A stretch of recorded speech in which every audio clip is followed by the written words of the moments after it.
Good morning, students. Today I am here to teach you chapter 2 from theme 1. Theme 1 name is The Story of the Past.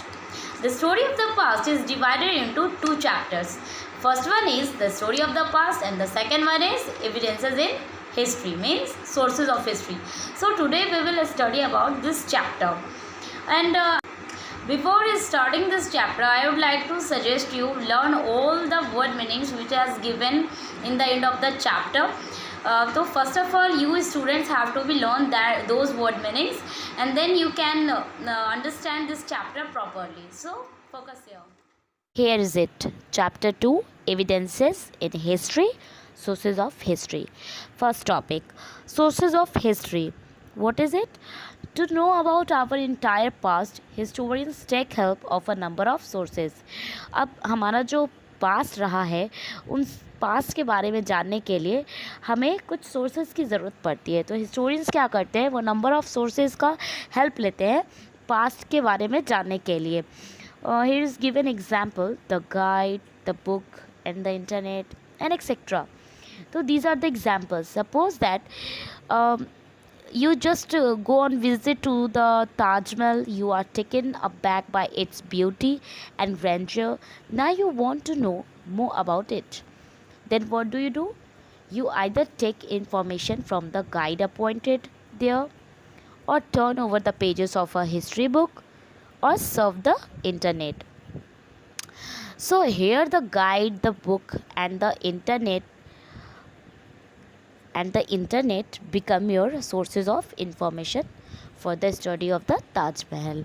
Means कि जब भी हम किसी monuments को देखते हैं तो उसको देखने के बाद हमारे मन में एक इच्छा जगती है कि वो उसकी जो बनावट है, उसके जो डिज़ाइंस हैं, उसकी जो ब्यूटी है, ग्रैंडर है, वो क्या है, उसका राज क्या है, वो ऐसा क्यों है.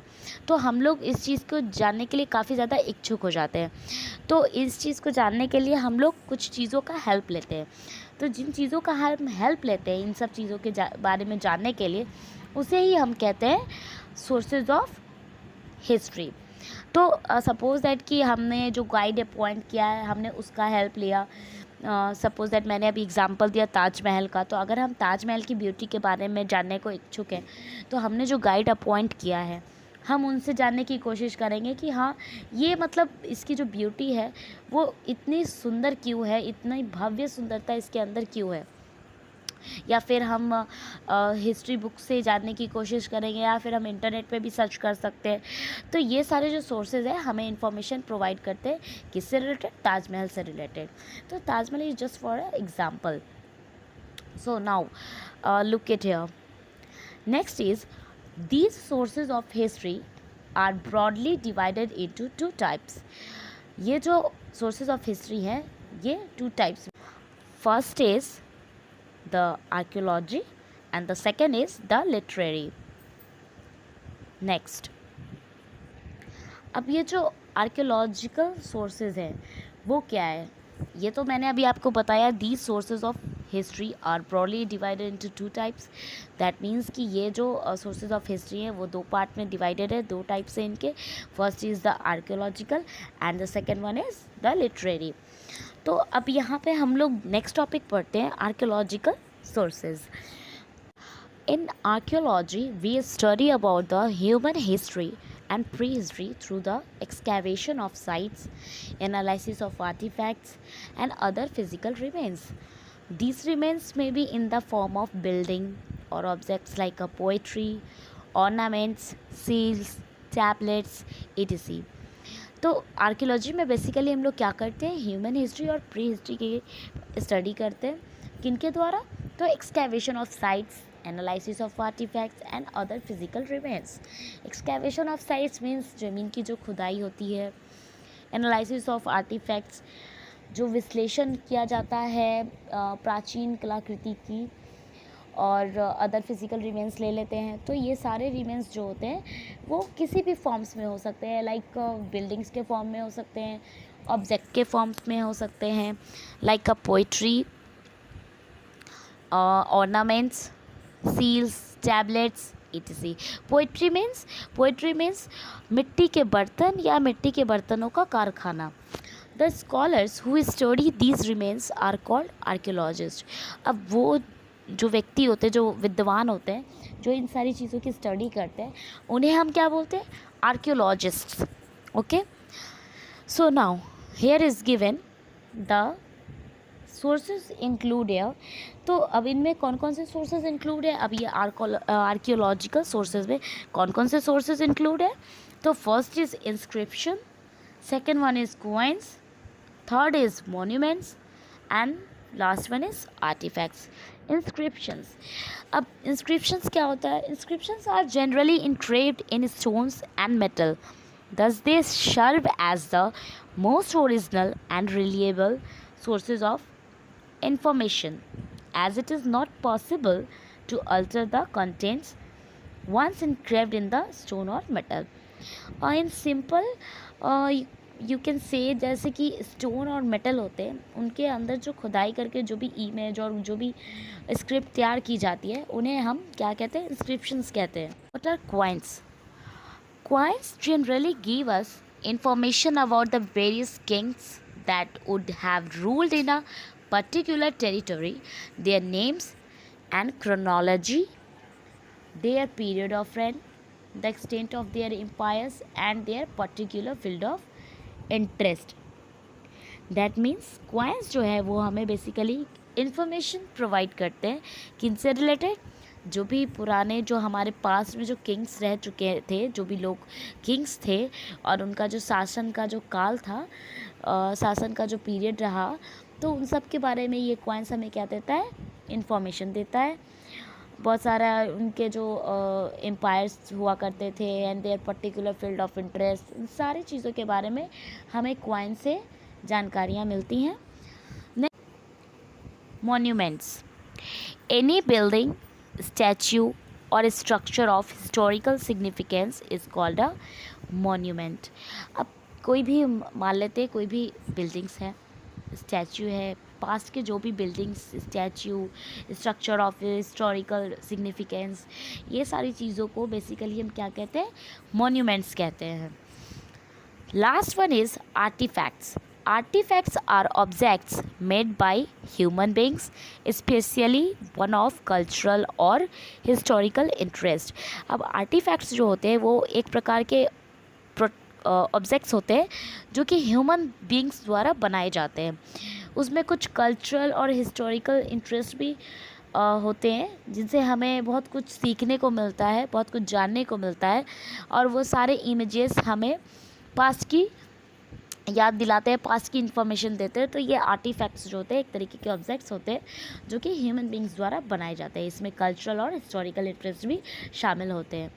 These objects refers to works of art done by man in the past, like paintings, sculptures, poetry, ornaments, tools, weapons and textiles.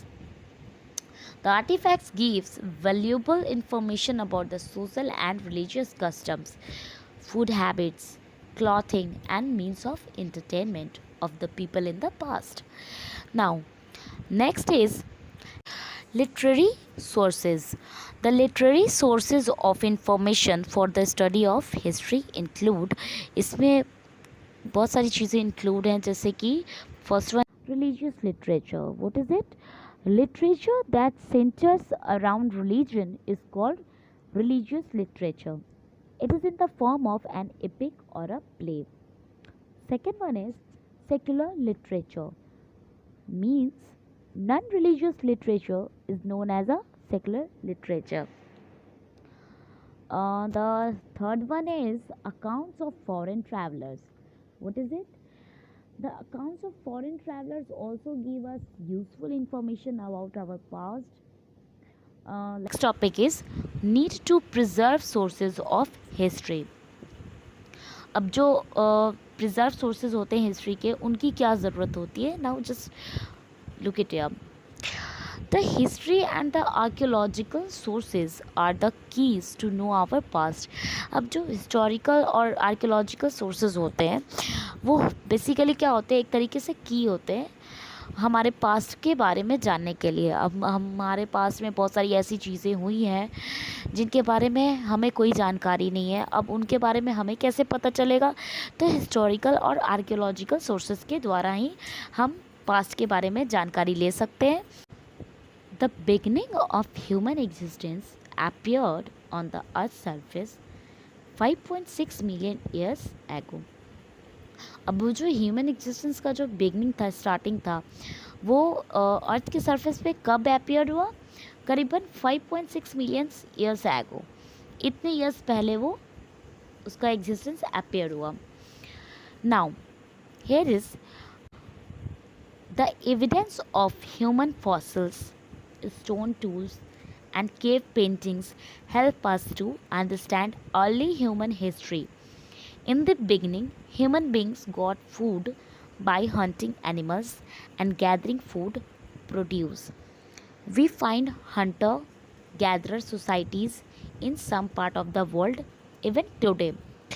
अब ये जो ह्यूमन फॉसिल्स का जो एविडेंस है उसमें आपके हो जाते हैं stone tools and cave paintings. ये इन सारी चीज़ों से हमें हेल्प मिलती है किन चीज़ों के बारे में जानने के लिए? ह्यूमन हिस्ट्री के बारे में जानने के लिए। पहले जो हमारे ह्यूमंस रहा करते थे हमारे पास्ट में, उनकी क्या हिस्ट्री रह चुकी है, तो उनके बारे में जानने में हमें इन सब चीज़ों से हेल्प मिलती है। Stone tools and cave paintings, these are. In the beginning में क्या होता था कि ह्यूमन बींग्स जो हैं उनको अपना खाना प्राप्त करने के लिए एनिमल को हंट करना होता था, जानवरों का शिकार करना होता था, उनको मार कर उनका फ्लैश निकाल करके वो खाते थे। मतलब उस ज़माने में उनका खाना ये एनिमल्स को मार के ही वो इकट्ठा करते थे।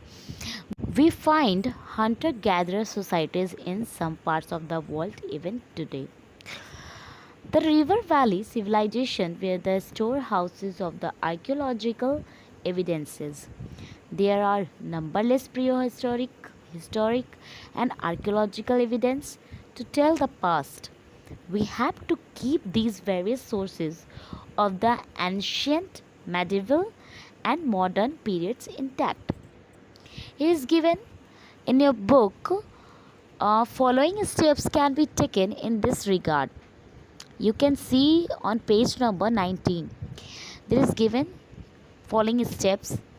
The job of a historian. A historian is an expert who writes, researches, and studies about the series of past events. Historians कौन है? Historians वो एक्सपर्ट हैं जो लिखते हैं, रिसर्च करते हैं और स्टडीज़ करते हैं हमारे पास्ट इवेंट्स रिलेटेड सीरीज़ के बारे में। Now the main functions of a historian given on your page number 19. Just look at there. There is given almost 9 main functions of historians. Now next is job of an archaeologist. An archaeologist studies human prehistory and history through the excavation of sites and analysis of artifacts and other physical remains, which I have already taught. Here is also given the main functions of an archaeologist. You can see on the page number 19. Now chapter has finished. Hope you students understood this chapter properly. Till then, bye bye, take care, stay at home and ready for the next classes.